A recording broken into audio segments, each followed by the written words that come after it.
Muito bem, pessoal. Então, continuando aqui o processo de germinação de sementes, a gente já havia falado no vídeo anterior sobre o processo de imbebição e agora nós vamos associar o processo de imbebição ou absorção de água ao processo metabólico da semente e posteriormente nós vamos aprofundar nos processos metabólicos. Então, teremos agora uma visão geral do processo metabólico, né?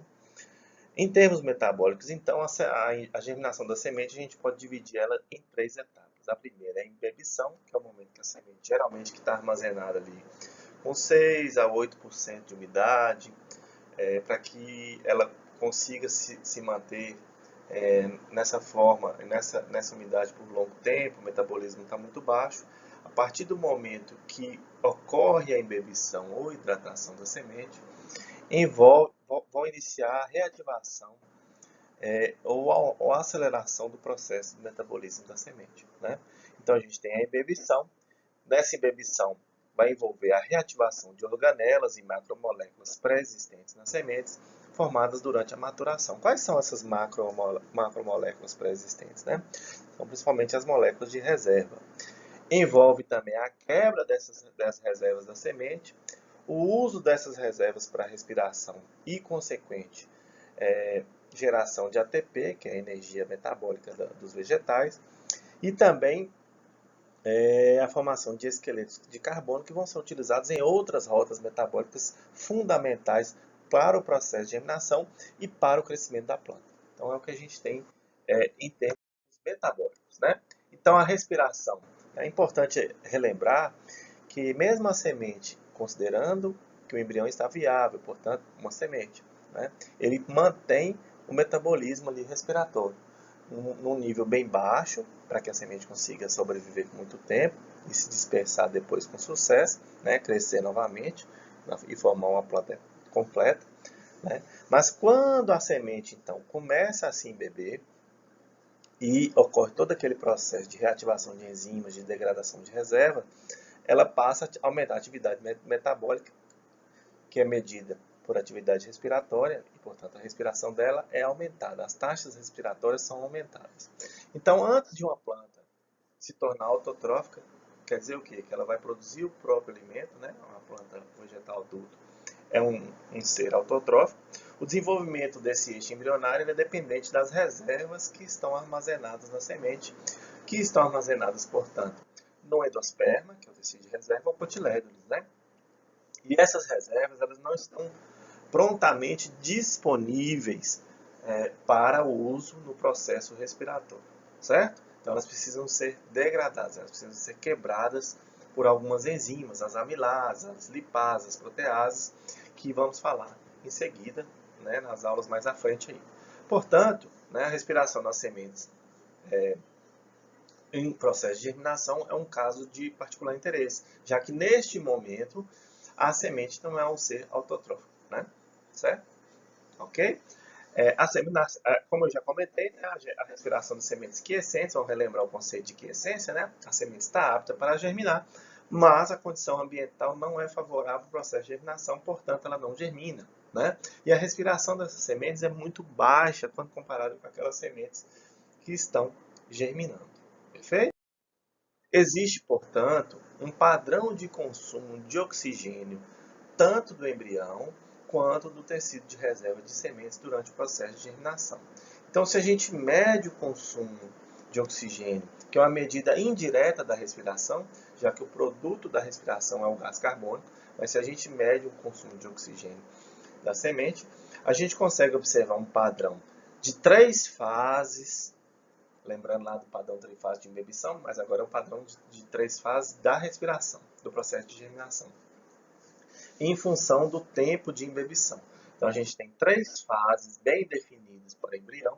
Lembrando novamente que a terceira fase é caracterizada, o início dessa fase é caracterizada pela protusão da radícula, ou seja, o aparecimento da raiz na semente. Quando a raiz rompe o envoltório da semente, a gente diz que aquela semente germinou, certo? Já o tecido de reserva pode ser ou o endosperma ou o cotilédone, apresenta um padrão de 4 fases. A gente vai entender claramente o que é essa quarta fase, né, mais à frente a gente vai explicar claramente. E eu creio que a maioria de vocês já viu, visualizou o que acontece nessa quarta fase, principalmente de sementes dicotiledôneas, que tem um tipo de germinação que a gente diz epígea, né? Um exemplo bem fácil de ver, tranquilo para todo mundo aí, é, por exemplo, a germinação do feijoeiro, não é isso? Nós vamos comentar mais à frente.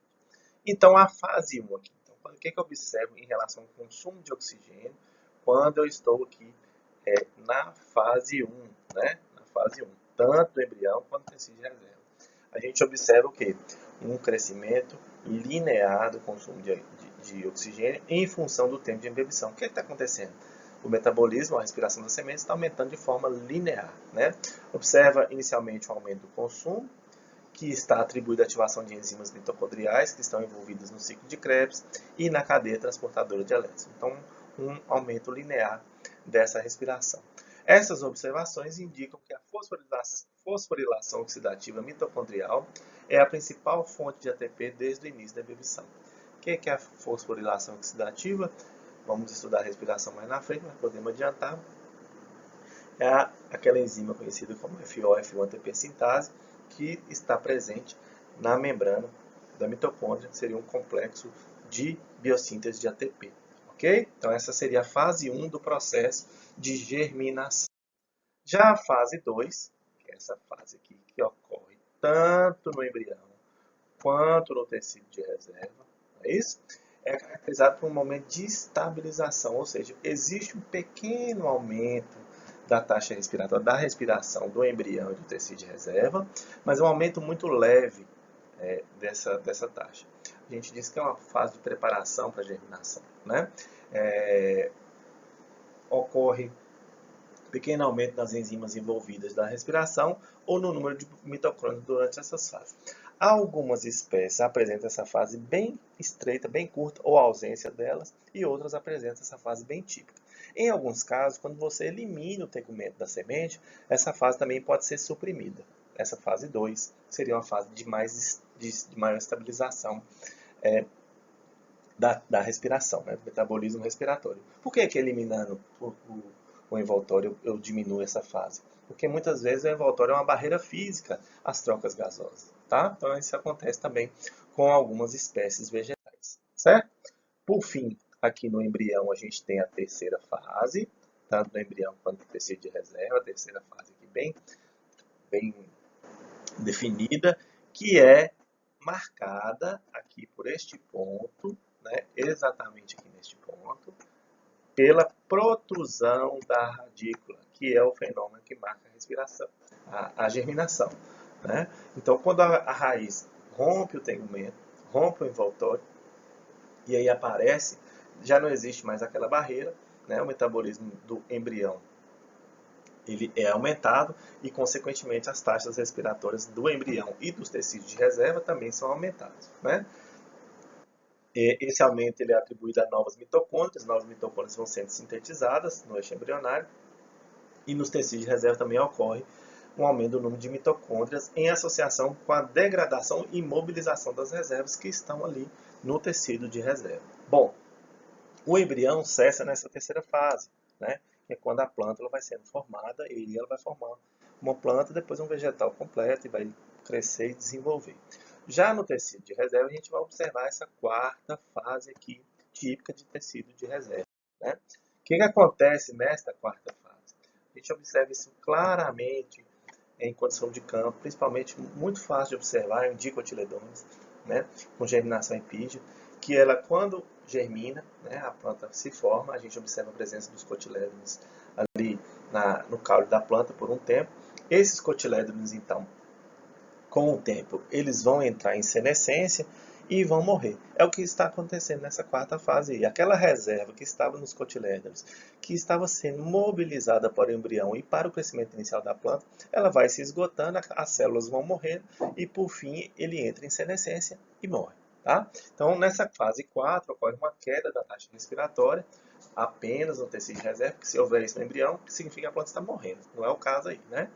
Coincidindo com sua senescência e exaustão das reservas estocadas. Quais são as principais reservas? Novamente, a gente reforçar aqui, principalmente carboidratos na forma de lipídio, de amido principalmente, lipídios, né, os triacilglicerol, e proteínas, né, são as principais reservas que foram sendo utilizadas para o processo de germinação, no momento que a planta não consegue utilizar, não consegue produzir seu próprio alimento. Então a plântula, né, o embrião, ele é apenas um dreno, né, ele só recebe essas reservas que estão sendo imobilizadas. Tá? Aqui a gente tem um crescimento de um embrião menor do que o normal, um embrião de cenoura durante o processo de embebição de semente de cenoura de 12 a 40 horas, né? Esse pequeno embrião removido da semente para melhor visualização dessa cavidade, né, do endosperma, formado pela liberação das enzimas de degradação de parede celular, que essa cavidade vai se formando, né? E a germinação inicia, então, com a emergência de radículas, da radícula da semente, cerca de 2 a 4 dias após a germinação, certo?